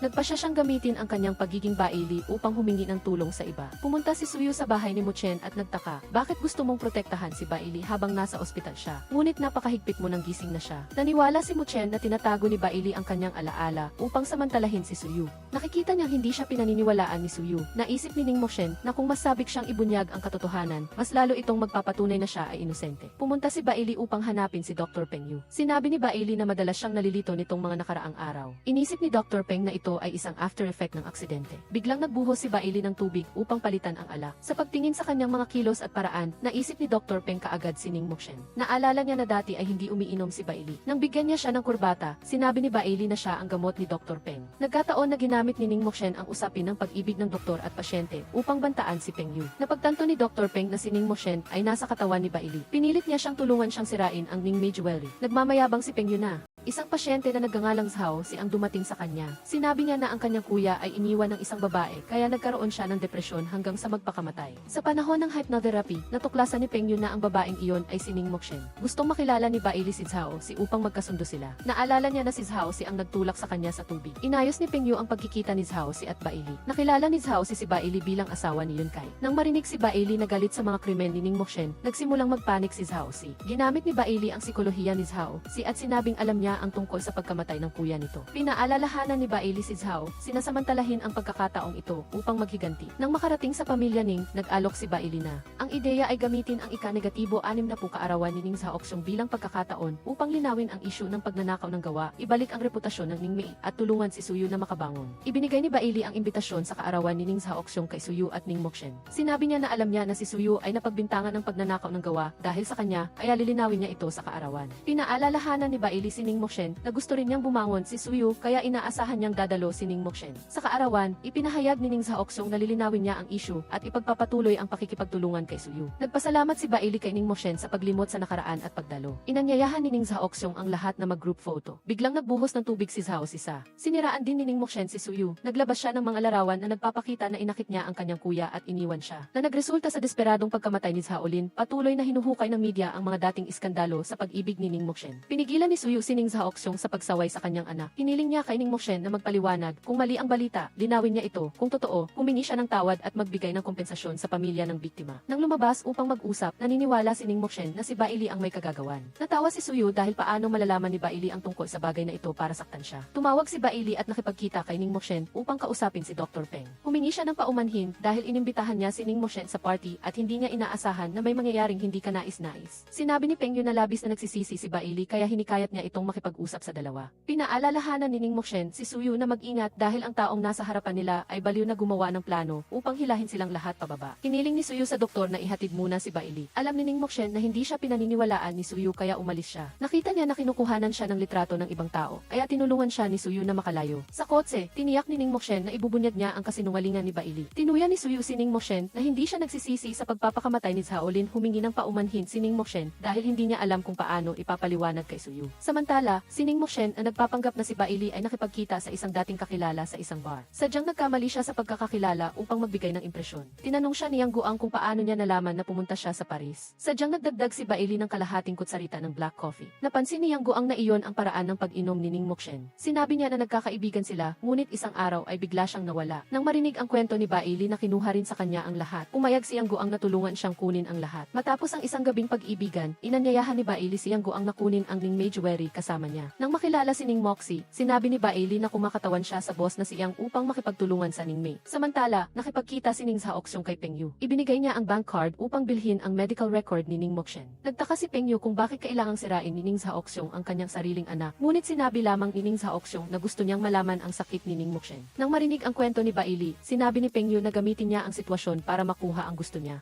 Naipadala si Ning Muchen sa mental hospital. Hiniling niya kay Suyu na ayusin ang mga ilaw. Pagkatapos, uminom sila ng alak. Nagpakita si Bailey ng kahinaan at pinasalamatan si Suyu sa pag-ilaw ng kanyang silid. Tinanong niya kung bakit siya kinakabahan. Nagpaliwanag si Suyu na pakiramdam niya ay huli na. Nang tumawag si Ning Muchen, sadyang tinawag ni Bailey si Suyu upang marinig ni Ning Muchen. Naniniwala si Bailey na ang iskandalo ni Ning Muchen ay kasalanan niya, ngunit matatanggap ba ni Suyu ang nakaraan ni Ning Muchen? Pinuto ni Suyu ang usapan dahil naisip niyang kakaiba ang nangyayari. Nagpaalam siya na aalis muna, ngunit pinigilan siya ni Bailey. Natakot siya dahil naisip niya si Yeon Fan at humiling siya kay Suyu na manatili ngayong gabi. Nang tumanggi si Suyu, Tinuligsa ni Bailey kung bakit si Ning Mokshen ay nabigyan ng pangalawang pagkakataon samantalang siya ay hindi. Binista ni Chacha si Bailey. Nang marinig si Chacha na sinisiraan si Ning Mokshen, nagalit si Bailey at pinalayas ang kanyang matalik na kaibigan. Nalungkot si Chacha, ngunit sinabi pa rin kay Bailey na tawagan siya anumang oras kung may kailangan siya. Pauwi na si Suyu at tinawagan si Ning Mokshen, ngunit hindi siya sumasagot. Nagkataon na kinidnap si Ning Mokshen ng mga goons. Nang makita ang destinasyon na mental hospital, nahulaan ni Ning Mokshen na si Ning Zaoxyong ang may kagagawan. Dumating si Suyu upang tanungin si Ning Zaoxyong dahil hindi niya makontak si Ning Mokshen. Ipinakita niya kay Suyu ang medical record ni Ning Mokshen. Binalaan ni Suyu si Ning Zaoxyong na sabihin ang kinaroroonan ni Ning Mokshen. Mabilis siyang nagpunta sa ospital upang hanapin si Ning Mokshen.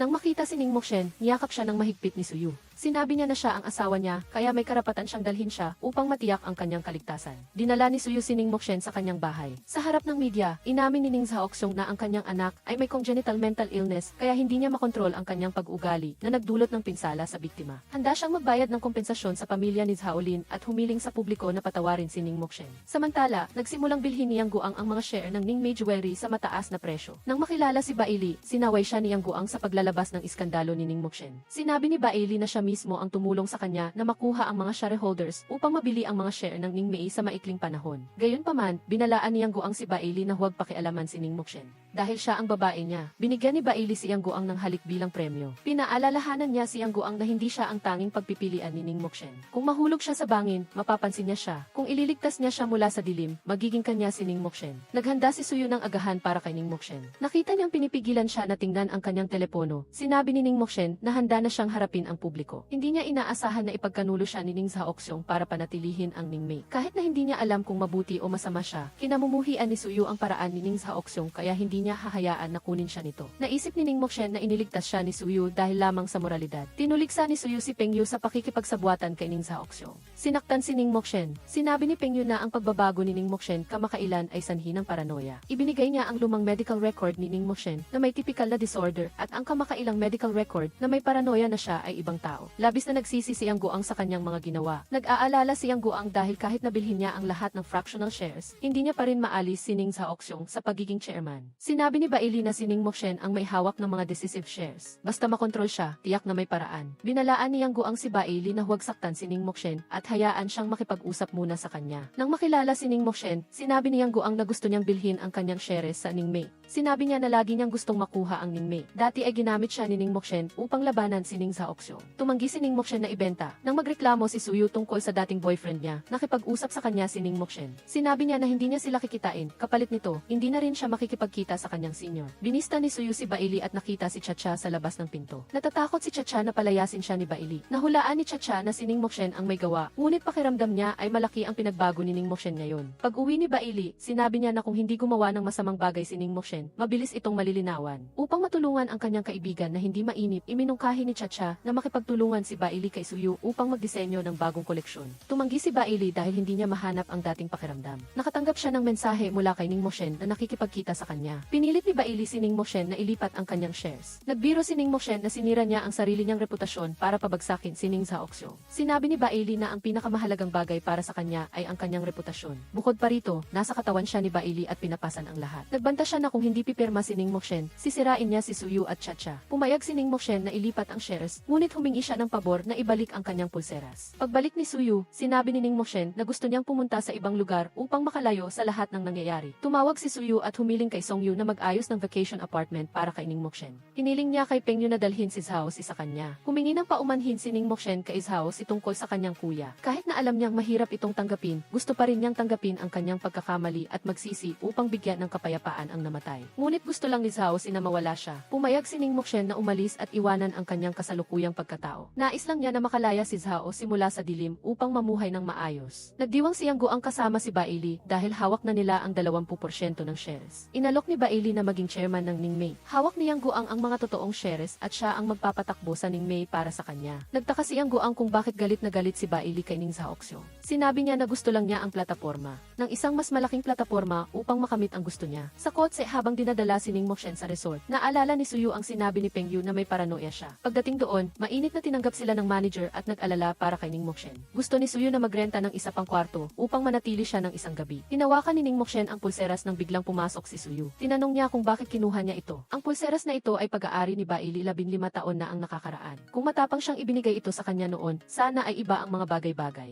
Nagmalaki si Ning Mokshen na ipinagpalit ni Bailey ang pulseras sa kanyang shares. Hindi naniwala si Suyu dahil hindi basta-basta tatanggapin ng kanyang senior ang regalo ng iba. Nag-aalala si Ning Mokshen na nalulungkot si Suyu habang nag-aalala naman siya na may paranoia siya. Lumabas sila at magkasamang pinanood ang gabi. Nakatulog si Ning Mokshen sa balikat ni Suyu. Maaga pa, hiniling ni Suyu sa manager na alagaan si Ning Mokshen. Bumalik siya sa lungsod. Sa shareholders meeting ng Ning Mei, dumating si Yang Gu ang kasama si Bailey. Inanunsyo niya na hawak ngayon ng kanyang venture capital fund ang 55% ng shares ng Ning Mei at mayroong decision-making power. Iminungkahi ni Bailey na umalis kaagad si Ning Haoxiong sa pagiging chairman dahil inubos niya ang dugo ng kanyang dating asawa at itinapon siya upang maitatag ang Ning Mei. Pinaalalahanan ni Bailey si Ning Moxie na ang kanyang ina ay ang pangalawang asawa na pinalayas din ng pamilya Ning. Inilantad ni Yang Gu ang naginamit ni Ning Haoxiong ang kanyang posisyon bilang chairman ng Ning Mei upang maglipat ng pera sa labas. Nagbanta si Bailey na kung hindi siya aalis, ilalabas niya ang ebidensya na magpapabagsak sa Ning Mei. Nang marinig ang balita na pinalitan ang chairman ng Ning Mei, hiniling ni Suyu kay Song Yu na mag-imbestiga. Sinabi ni Song Yu na si Bailey ang bagong chairman. Naalala niya ang sinabi ni Ning Mokshen na ipinagpalit ni Bailey ang pulseras para sa shares, kaya alam ni Suyu na hindi siya paranoid. Ngunit hindi niya maintindihan kung bakit ginawa ito ni Bailey. Hinanap niya ang kanyang senior, ngunit wala siya sa bahay. Samantala, pinuntahan ni Bailey si Ning Haoxiong. Sinabi niya na binisita niya ang bahay dahil ibinebenta niya ito. Nagtaka si Ning Haoxiong kung bakit kailangan niyang sirain ang pamilya Ning. Kung gusto niyang maghiganti sa pagnanakaw ng asawa, hanapin niya si Ning Mokshen. Sinabi ni Bailey na sisirain niya ang lahat ng pag-aari ng pamilya Ning. Alam ni Peng Yu na nakuha na ni Ning Mokshen ang gusto niya, kaya pinayuhan niya siyang kalimutan ang puot at magsimula ng bagong buhay. Ngunit tinawagan niya siyang makipagkita. Samantala, hindi makontak ni Suyu si Bailey kaya balak niyang tanungin si Ning Mokshen. Sa oras na iyon, si Ning Mokshen na nagpapanggap na si Bailey ay nagdiwang dahil nakapaghiganti na siya para sa kanyang ina. Bumalik si Suyu sa resort upang makita si Ning Mokshen. Tinanong niya kung bakit niya ipinagpalit ang malaking interes para sa pulseras. Sinabi niya na gusto niyang makita niya ng malinaw ang kanyang senior upang hindi siya masaktan nito. Hindi naniwala si Suyu na ginawa ni Ning Mokshen ang lahat ng ito para lamang sa kanya. Nag-confess si Ning Mokshen na sa loob ng 15 taon ay nabuhay siya sa panlilinlang. Kung hindi dahil sa muli nilang pagkikita, hindi siya maniniwala na mayroon pang mabubuting tao sa mundo na dapat pahalagahan. Suyu, ikaw ang pinakamahalagang tao sa buhay ko. Maaari ka bang manatili sa tabi ko? Nang makilala niya si Ning Mokshen, tinanong siya ni Peng Yu kung masaya siya dahil nakuha na niya ang gusto niya. Sinabi niya na ang pagbagsak ni Ning Haoxiong ay ang kanyang kaligayahan. Pinayuhan ni Peng Yu si Ning Mokshen na mabuhay para sa kanyang sarili isang beses at sasamahan niya siya upang gabayan siya. Ngunit nagbiro si Ning Mokshen kay Peng Yu na huwag mag-ilusyon na makukuha niya siya. Inamin ni Ning Mokshen na siya mismo ang nagulat kay Peng Yu na naglantad ng medical record ni Hao Si na naging dahilan upang masuspinde ang kanyang lisensya bilang doktor. Maaga pa, niyaya ni Ning Mokshen si Suyu na pumunta sa isang local fair. Sinabi niya sa kanya na huwag ma-pressure sa mga sinabi niya kahapon. Magbabago ang tao at ang mahalaga ay makita ang tunay na pagkatao. Naghihintay siya na makita niya ng malinaw ang lahat. Biglang dumating si Bailey. Sinabi niya na kinailangan niyang tanungin si Song Yu upang malaman na sila ay naroon. Pag-alis ni Suyu upang kumuha ng tubig, nangutya si Bailey na nagtatago si Ning Mokshen sa probinsya. Tinanong ni Ning Mokshen si Bailey kung pakiramdam niya ay mas lalong walang laman matapos maghiganti. Nang makita si Suyu, nagbago kaagad ang ugali ni Bailey. Sinabi niya na nakuha na niya ang Ning Mei ayon sa gusto ni Ning Mokshen para lang makuha ang pulseras. Nagtaka si Ning Mokshen kung bakit niya kailangan na ipabagsak si Ning Haoxiong sa pamamagitan ni Bailey. Naisip ni Bailey na gusto ni Ning Mokshen na magkamali ng pag-unawa sa kanya si Suyu. Inisip din ni Suyu na kung walang galit si Bailey kay Ning Haoxiong, bakit niya ito ibabagsak? Bukod pa rito, si Yang Guang ay dating boyfriend ni Ning Mokshen. Pinaalalahanan niya si Suyu na magtiwala sa kanyang sariling nararamdaman. Humingi ng paumanhin si Bailey dahil naging sanhi siya ng away ng dalawa. Hiniling ni Ning Mokshen kay Bailey na ipagpalit ang pagiging chairman sa pulseras. Tinawag ni Suyu si Bailey para mag-usap sila ng pribado. Sinabi niya na sasabihan niya si Ning Mokshen na ibalik ang pulseras sa kanyang senior. Binalaan siya ni Bailey na layuan si Ning Mokshen dahil tuso siya. Nagtaka si Suyu kung bakit kilala ni Bailey si Ning Mokshen kahit na amnesia siya. Nagpaliwanag siya na batay lang ito sa iskandalo ni Ning Mokshen at blanko pa rin ang kanyang memorya. Nang pumunta sila sa isang jewelry shop, sinabi ni Bailey na pangkaraniwan ang kalidad ng mga handcrafted na alahas. Nang marinig ito ng may-ari, pinakiusapan niya ang dalawa na umalis. Nang makita na mainit ang ulo ng kanyang senior, tumakbo si Suyu upang bumili ng tubig. Nakatanggap si si Bailey ng tawag mula sa isang empleyado at sinigawan niya ito. Nakita ni Suyu si Bailey mula sa malayo at humingi siya ng paumanhin na kailangan niyang umuwi para asikasuhin ang isang mahalagang bagay. Tinawagan ni Suyu si Songyu upang ipaimbestiga si Zhao Si. Iniulat ni Songyu na ang kuya ni Zhao Si ay namatay dahil sa sakit at naging paranoid si Zhao Si kaya sinisisi niya si Ning Mokshen. Inamin niya na si Bailey mismo ang nagbigay ng mga larawan ni Ning Mokshen kay Zhao Lin at inayos na pumunta si Zhao Si sa bulwagan. Si Zhao Si ay isa ring pasyente sa pag-iisip ni Peng Yu. Bukod pa rito, nagtatag si Bailey at Yang Guang ng isang investment fund na nagmamay-ari ng 55% ng shares upang pilitin si Ning Zhaoxiong na magbitiw sa shareholders meeting. Sinigawan niya pa si Ning Zhaoxiong. Sa Ningmei, sinigawan ni Bailey ang mga empleyado dahil hindi nila sinusunod ang kanyang mga utos. Narinig ito ni Suyu mula sa labas. Naisip niya na dapat matuto ang kanyang senior na mag-manage ng kumpanya. Nagreklamo si Bailey na wala siyang sapat na karanasan. Sinabi ni Suyu na hindi siya mukhang baguhan. Inilantad niya ang masusing plano ni Bailey mula sa pagpapakalat ng iskandalo ni Mokshen para bumagsak ang stock ng Ningmei hanggang sa pakikipagsabuatan kay Yang Guang para magtayo ng pondo para bilhin ang mga shares sa murang presyo. Tinanong niya si Bailey kung bakit niya kailangang magpanggap na may amnesia. Sinisi ni Bailey si Mokshen sa pagsira sa kanyang pamilya at sinabi na gusto lang niyang mawala ang lahat kay Mokshen. Hindi naniniwala si Suyu na ang nakatatandang kapatid na babae na kilala niya ay kayang gumawa ng ganoong kalupitan. Sinabi ni Bailey na si Suyu ay isa lamang kasangkapan para sa kanya. Ngayong wala na siyang silbi, dapat na siyang umalis ng tahimik. Nagdala si Chacha ng pagkain kay Bailey, ngunit itinapon niya ang tasa ni Chacha dahil pangit ito. Nasaktan si Chacha dahil iyon ay isang regalo sa kaarawan na personal na ginawa at ibinigay sa kanya ni Bailey. Tinatanong ni Chacha kung bakit naging ganito si Bailey at sinabi niyang ayaw na niya itong maging kaibigan. Sa kabilang banda, umiinom si Suyu para maibsan ang kanyang kalungkutan. Tumawag si Mokshen, ngunit pinatay niya ang kanyang telepono. Nakita ni Mokshen na namimiss niya si Suyu at pinayuhan siyang huwag mag-alala tungkol sa babae dahil ang tingin ni Suyu kay Mokshen ay hindi tulad ng tingin niya sa ibang babae. Pumasok si Yang Guang sa opisina ni Bailey at tinanong siya kung bakit ginulo niya ang pamamahala ng Ningmei. Gumamit si Bailey ng pambobola para mapakalma siya. Nang sabihin niyang hindi siya makakatakas sa kanya, iginiit ni Bailey na hindi siya pag-aari ng sinuman. Sinabihan niya si Yang Guang na huwag maging malapit sa kanya hanggat hindi pa tapos ang diborsyo. Alam din niya na ang tunay na pangalan ni Yang Guang ay Song Guang.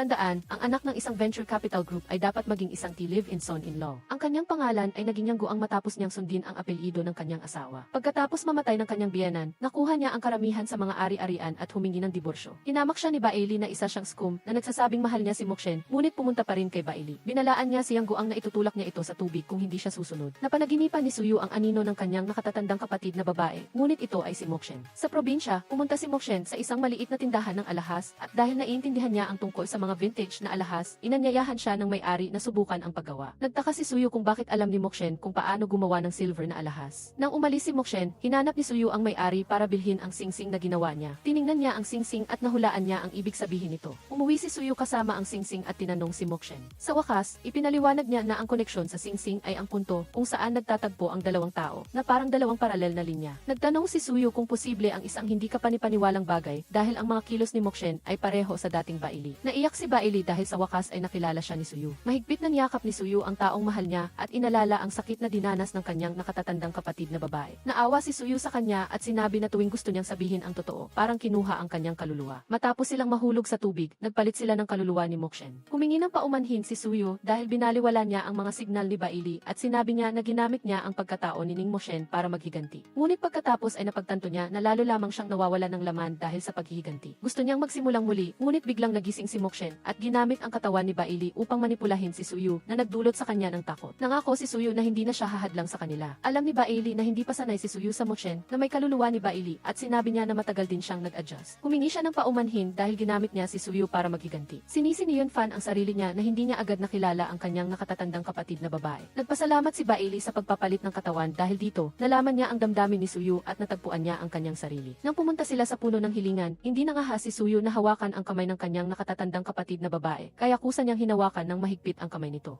Marugdog nilang ginugol ang mga araw ng kapayapaan, nagpalitan ng mga nag-aalab na halik. Dinala ni Suyu ang kanyang 4 na anak para makipaglaro sa kanya. Narinig ni Bailey na malayo ang biyenan ng kanyang asawa, kaya kailangan niyang alagaan ang 4 na anak. Naniniwala si Bailey na ang mga bata ay malikot upang makuha ang atensyon ng kanilang ama. Naisip ni Suyu na ang mga bata ay malikot upang tuklasin ang mundo, kaya pinayuhan niya si Suyu na suportahan ang mga ito. Nang makita na naiintindihan ni Suyu ang sikolohiya ng mga bata, sinabi ni Bailey na magiging mabuti siyang ama. Akala ni Suyu ay babalik na siya sa kanyang silid. Ngunit hinila siya ni Bailey pabalik. Gusto niyang humiga at makipag-usap kay Suyu. Sinabi ni Suyu na parang nananaginip siya. Nang sabihin niyang gusto niyang marinig ang kanyang kwento sa nakalipas na 15 taon, nangako si Suyu na dahan-dahan niya itong sasabihin sa kanya. Nang magising siya at makita ang taong mahal niya, tahimik na lumabas si Suyu para tumawag sa telepono. Nang makita si Suyu na tumatawag kay Yang Guang, pinayuhan siya ni Bailey na huwag siyang maghiganti. Pinangako niya sa kanya na hindi na siya gagawa ng gulo. Pumunta si Suyu para hanapin si Mokshen at humingi siya ng paumanhin sa pagiging masakit ng kanyang mga salita. Sinabi ni Suyu kay Mokshen na huwag na siyang gumanap bilang si Bailey. Sinasabi niya kay Suyu na tingnan ng mabuti ang mukha na ito, na siyang inilarawan niya ng maraming beses na malapit sa kanya. Iginigiit ni Suyu na ang taong nagpapalabas ng kanyang damdamin mula sa simula hanggang sa huli ay ang kanyang nakatatandang kapatid na babae. Sinasabi ni Mokshen na walang magagawa si Suyu kahit na alam niya ang totoo. Sinabi ni Suyu na gagamitin niya ang patent upang makipag-ugnayan kay Yang Guang at tanggalin si Mokshen sa posisyon ng Ningmei chairman, ngunit hindi niya siya ibabagsak tulad ng ginawa niya sa kanyang sariling ama.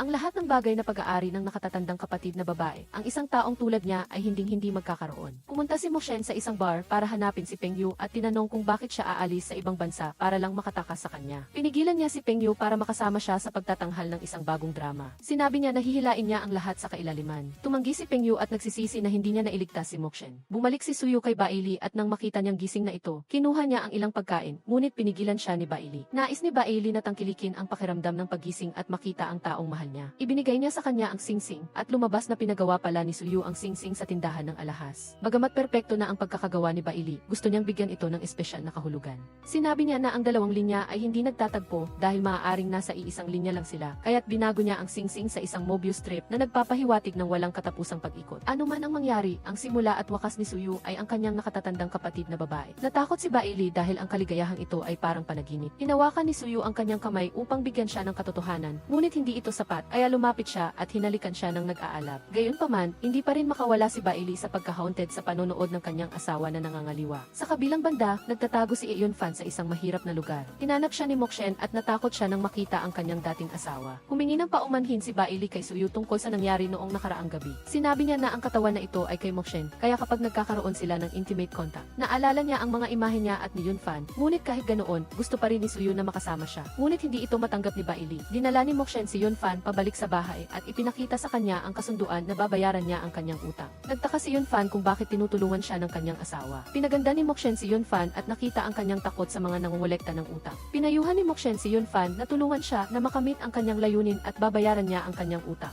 Nagmamakaawa si Yun Fan sa kanyang dating asawa na huwag silang papasukin. Pumayag siyang gawin ang anumang hilingin niya. Ipinapaalala niya kay Yun Fan ang kanyang utang kay Ning Mokshen. Sa Ningmei Jewelry, nagulat si Yun Fan nang makita ang kanyang dating asawa na nakaupo sa posisyon ng chairman. Nagpasalamat siya sa kanyang asawa sa pagbibigay sa kanya ng pagkakataon na magbago. Nang marinig niya na sinisisi niya si Mokshen, sinampal niya si Yun Fan sa mukha. Agad siyang humingi ng paumanhin at nangako na magtatatag muli ng isang masayang pamilya. Hiniling niya kay Yun Fan na hanapin si Mokshen at pagkatapos ay hilahin siya sa impyerno. Kung magagawa niya ito, makukuha ni Yun Fan ang gusto niya. Nang matanggap ang tawag ni Mokshen, bumalik si Suyu sa lungsod para makita kung anong pakana ang ginagawa niya. Ipinagyabang niya na ang nakatatandang kapatid na babae ni Suyu ay muling nakikipag-ugnayan sa kanyang dating asawa. Bagamat hindi alam ni Suyu kung ano ang plano ni Mokshen, naniniwala siyang hindi mahuhulog sa bitag si Bailey. Hiniling ni Mokshen kay Suyu na samahan siya sa isang magandang drama sa retreat. Nagulat si Bailey nang muling makita si Yun Fan. Nahulaan niya na si Mokshen ang nagpapunta sa kanya doon. Nang banggitin ni Yun Fan ang kanilang nakaraang pag-ibig, hiniling niya na mabura niya ang lahat ng alaala ng school.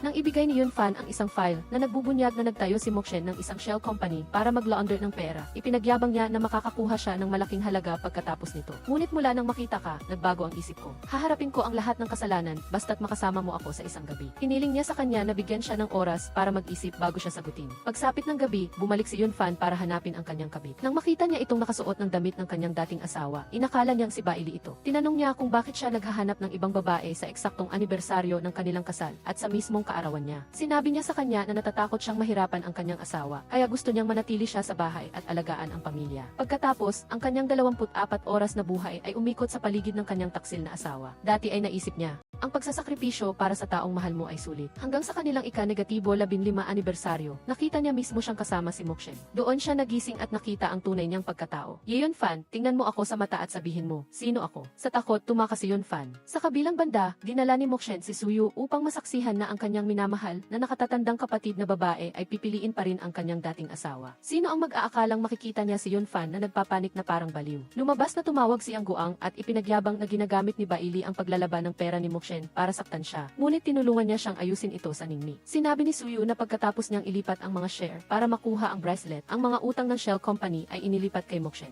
Ginamit ni Mokshen ang pagkatao ni Bailey upang sundan si Songyu at Yunfan, kaya't nalaman niya agad ang kanilang bitat. Sinamantala ni Bailey ang pagkakataon na gumanti kay Mokshen. Sinabi niya kay Yunfan na tingnan ng mabuti ang taong nasa harap niya dahil si Mokshen ang naglaro sa kanya at sumira sa kanya. Tinatanong ni Bailey si Yunfan kung naaalala pa niya ang kanilang mga alaala sa Fortuna River, kung saan nangako siyang kikita ng maraming pera upang maging pinakamaligayang babae ang kanyang asawa. Iginigiit ni Yunfan na ang taong nasa harapan niya ay si Bailey at ang taong nasa likod niya ay si Mokshen. Nagalit siya at hinabol si Mokshen. Nang makarating siya sa gilid ng ilog, sinabi ni Yunfan na maghihiganti siya sa masamang babae. Hinarang ni Suyu si Yunfan. Pinaalalahanan ni Bailey si Yunfan na tandaan. Sa kanya nanggaling ang resulta ngayong araw. Nagulat si Yunkai nang makita si Bailey at nagpasya siyang bigyan si Mashen ng pagkakataon na mawala sa buhay niya. Ngunit tumawa si Mashen ng baliw at iginiit na darating ang araw na hihilain niya si Bailey pababa sa putik. Sinabi niya kay Bailey na magpaalam na sa katawan niya. Agad na inalalayan siya ni Bailey, ngunit hinila siya ni Mashen pababa sa ilog. Tumalon si Suyu upang iligtas ang kanyang ate. Nang makita siyang gising, nataranta si Suyu at mahigpit na niyakap ang kanyang minamahal. Ibinalik ni Suyu si Bailey sa kanyang bahay. Naghanda siya ng isang kahon ng regalo para sa kanya na naglalaman ng isang pares ng singsing na ginawa niya. Umaasa siyang malalapit na mga singsing ang distansya sa pagitan nila upang hindi na siya tanggihan ni Bailey. Ang ibig sabihin ng mga singsing ay kahit saan man sila magsimula. Ito ay tinawag niya na isimula sa ating unang pagkikita. Matapos tumalon sa ilog, nawala ng malay si Mokshen sa katawan ni Bailey. Si Pengyu ay palaging nasa tabi niya. Sinabi niya na sinabi ng doktor na kung hindi siya magigising sa loob ng 3 buwan, magiging isang vegetative state na siya. Nagpasya si Pengyu na hindi na siya aalis ng bansa at mananatili na lang siya para alagaan si Mokshen. Sinabi ni Suyu na siya at ang kanyang nakatatandang kapatid na babae ay tahimik na tinanggap ang kanilang kapalaran. Dinala ni Suyu si Bailey sa kanyang silid-tulugan. Hiniling niya na manatili siya at agad siyang hinalikan. Nagtaka si Bailey kung nakikita ni Suyu si Mokshen kapag hinahalikan niya siya. Dahan-dahan niyang tinakpan ang kanyang mga mata ng panyo. Dahan-dahan, nadama ni Suyu si Bailey. Nagkaroon sila ng mainit na gabi. Alam ni Suyu ang ibig sabihin ng singsing. Upang pag-isahin ang dalawang tao, ngunit hindi niya nais na ikulong siya. Bagkus ay ibigay sa kanya ang desisyon na isuot o tanggalin ito. Umaasa siya na magagawa ni Bailey ang gusto niya at susuportahan niya siya magpakailanman. Binati ni Bailey si Chacha sa pagbubukas ng kanyang bagong bar at pinapaalalahanan siyang bumisita kung libre siya. Pagkalipas ng 6 na buwan, kinapanayam ng isang reporter si Suyu na nagbukas ng isang eksibisyon pagkatapos ng 6 na buwan na pahinga. Ang singsing na dinisenyo niya at ng kanyang minamahal ay napakapopular sa mga kabataan. Sinabi ni Bailey na ang mga pakpak sa singsing ay sumisimbolo sa kalayaan at paniniwala ng mga kababaihan at inaasahan niya na mamahalin ng mga kababaihan ang kanilang sarili upang sila ay magningning. Sinabi ni Suyu na marami silang pinagdaanan ng kanyang minamahal ay para magdisenyo ng kanilang paboritong produkto. Inihayag niya na ikakasal na siya sa taong mahal niya. Umaasa silang maniniwala ang mga kabataan sa pag-ibig upang magkasamang lumago. Pagkatapos ng pagpapalit ng kaluluwa, naramdaman ni Bailey na totoo ang buhay na ito. Nagpasalamat si Suyu sa Diyos sa paggising niya at ang taong nasa tabi niya ay siya pa rin. Sabay silang naghihintay para sa hinaharap. Ang kwento ay opisyal na nagtatapos. Naniniwala si Ireki, ang screenwriter, na ang dalawang bida ay dumaan sa isang paglalakbay mula sa pagkawasak hanggang sa pagbuo muli, ngunit ang resulta ay nasa pagpili ng bawat isa. Nagpasya siyang humingi ng pahinga. Nagulat ang editor-in-chief nang gusto niyang sumama kay Likey. Sana sila o kayo na nanonood ay